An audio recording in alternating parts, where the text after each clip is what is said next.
Hey guys, welcome back to the channel. I'm bringing you another video here guys from the heart of Toronto.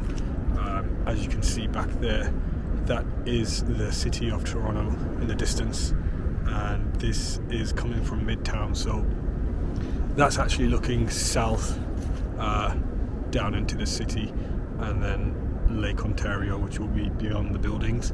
And I just wanted to make a video for you guys and give you an update about the process that I've just been through, which is called an Lmia, which is a labour market impact assessment.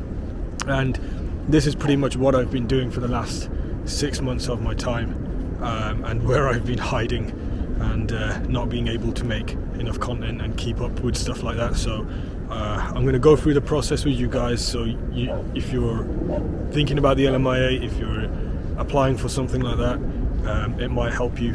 And it's a real life, on the ground here in Canada, in Toronto, experience that I can share with you guys.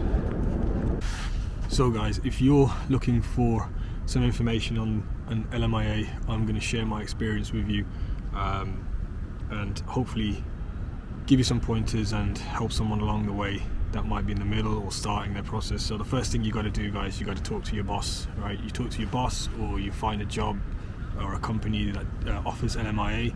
If you've already got an employer, like I did, I had a chat with my boss. I had looked at all of my other options of staying here in Canada, continuing my journey, and an Lmia was the option that all the cards fell at. So I had a chat with my boss well in advance of time, discussed if he would be willing to help me out.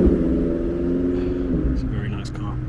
So it was the first time he was doing it, so it was a learning experience for the company as well. And after having, I think, a few discussions with his accountant and HR or admin, he came back to me and he was willing to help me out and start the process with me. So that was obviously huge news, and that's the first thing you'd have to do, is really you have to speak to your employer, push your employer a little bit, you know, perform well at your job, and you know, give them valid reasons, you know, to help you out with this type of process, because there is a fee they pay $1,000, which has to come from their credit card, the company credit card. It cannot be money from my credit card. It needs to be legitimately shown that the company's paid their portion. And then after you've spoken to your boss, they're going to have to take some interviews. They have to legally advertise the job role on 3 or 4 different websites, where they have to keep them up, I think, for a minimum of at least 4 weeks, and they have to make it fair. They have to show that they've made the effort. They have to take interviews, legitimate interviews, and you have to go through this process. So that's kind of the beginning steps at the start of it, and that's the stuff that you want to get done straight away, pretty much, because there's one aspect in this whole thing, and it's time. It is so time consuming, so just be prepared for that part of it. So I know they had to put the job ads out, and they did it on like local Canadian websites, Indeed and LinkedIn and all of that good stuff as well, but I think they do it on some postings on some local websites, just to make it as fair as possible and to show that we've done a legitimate process. And then you have to get a lawyer on board. The lawyer fees were in the thousands, and something that I paid for, something that you have to be prepared to pay for.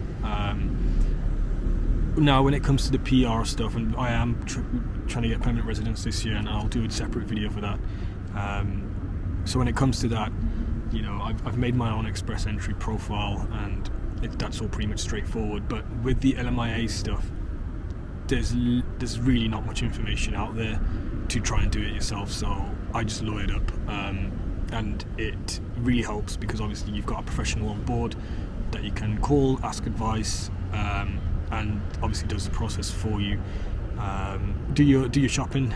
There's all sorts of prices and lawyers out there that can offer help, but do be prepared to to go into your pockets for your spending money to be spent on this kind of a process. So they had a chat with each other, my boss and my lawyer, and they figured out all the information they needed to provide and do need to show some business documents.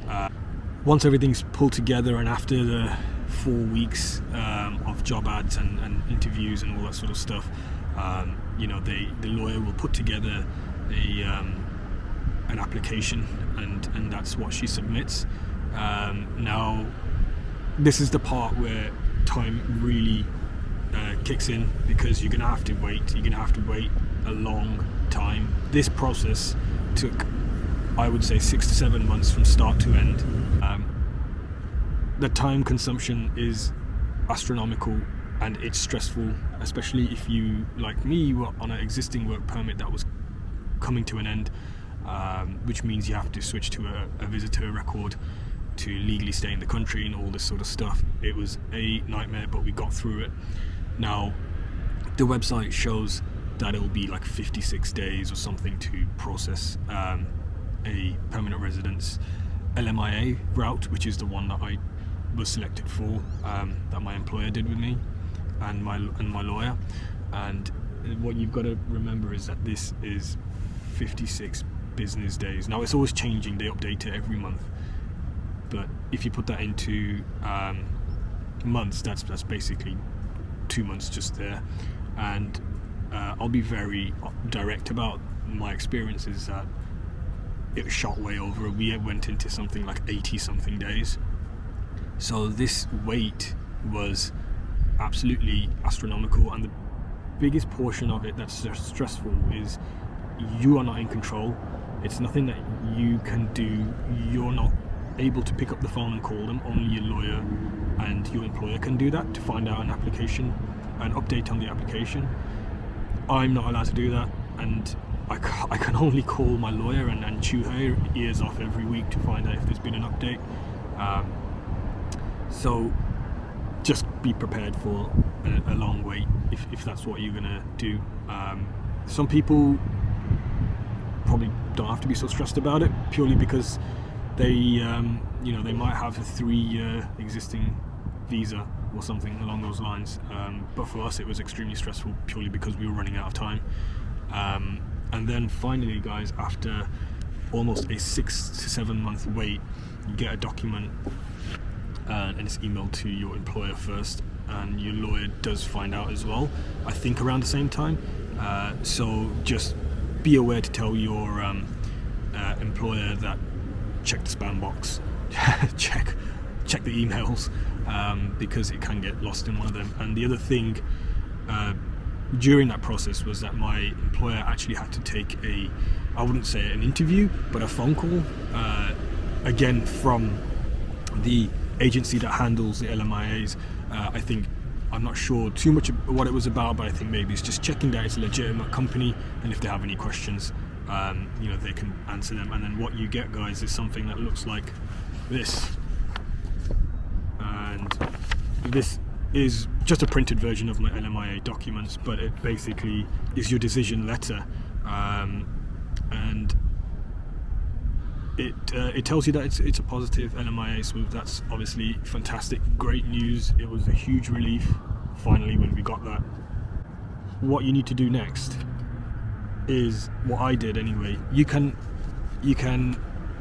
apply online, but you're gonna have to wait another, I don't know how many days it is, like 40 days or something of processing time to get your new work permit, because that's what you're going to be issued right after you get your LMIA positive letter. Now, you can do it online. I just didn't have the time to wait. I had to get back to work. Everyone, we have lives, we have stuff to do, rent to pay. So I did the old classic run to the border and flagpole. Now, we literally went the next day after receiving this letter, or the day after, or something along those lines, but we left early in the morning. We were the first people of the day, so it wasn't too much of a wait. We got there, it was about 9 a.m. when we got there. It was a beautiful sunny day, just like today. And be prepared to take every single document that you own in your lifetime, just take it with you.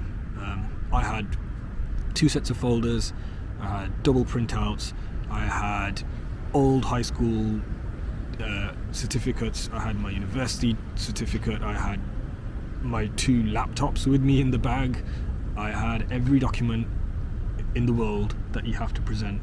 Now, this is obviously now shifting from, talking about the Lmia process to the flagpoling process. Now, take every document, because the first thing the agent said to us was, why didn't you do it online? And I thought, damn it, we've got like a tough agent that is going to be really horrible. But I tried to be as personable and polite as I can, and that's how I carry myself with everybody. He had a pretty big poker face on, so it was hard to read him. But we got into it. We got into the process, and you need to take this letter.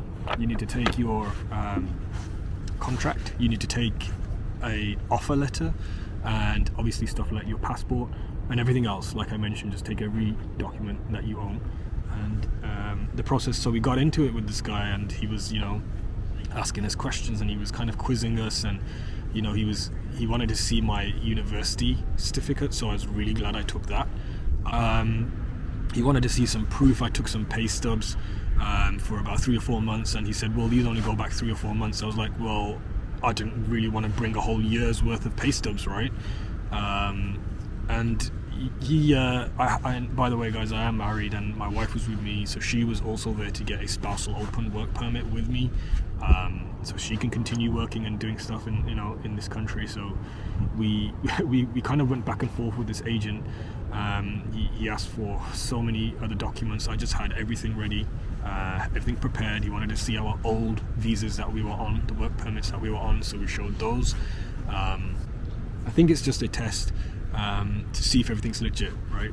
So he kind of quizzed us, and we went back and forth, and I was a little anxious, I'm not gonna lie, because I wanted to just get my work permit and get the hell out of there, right? You don't want to hang around for too long with these guys. And we went through it, and I got down to the root of why he was asking so many questions, and somewhat, kind of blunt in his approach. And he had mentioned that a lot of students are coming with fake certificates, fake offer letters, colleges that don't even exist. And so a lot of this stuff has been going on, I guess, and I am aware of it.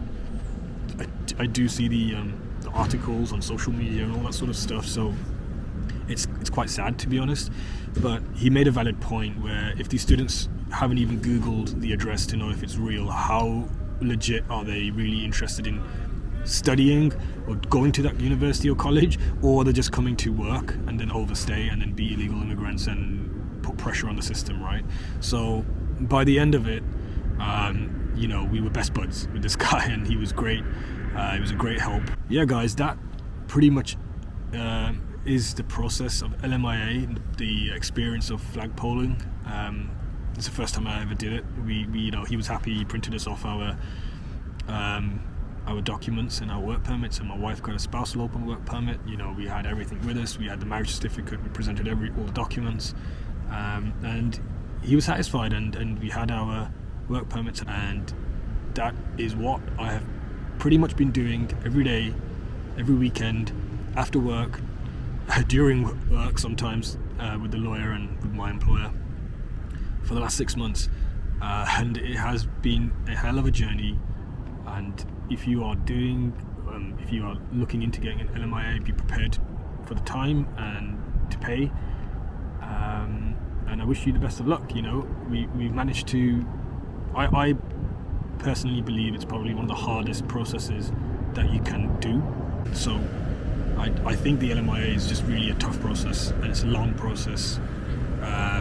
But here we are, guys. We're in Toronto, and we're in Canada. This is on the ground experience, and it's possible. So I wish you the best of luck in 2024 and beyond if you are doing the Lmia process, and I will see you guys in the next video. Thanks for tuning in.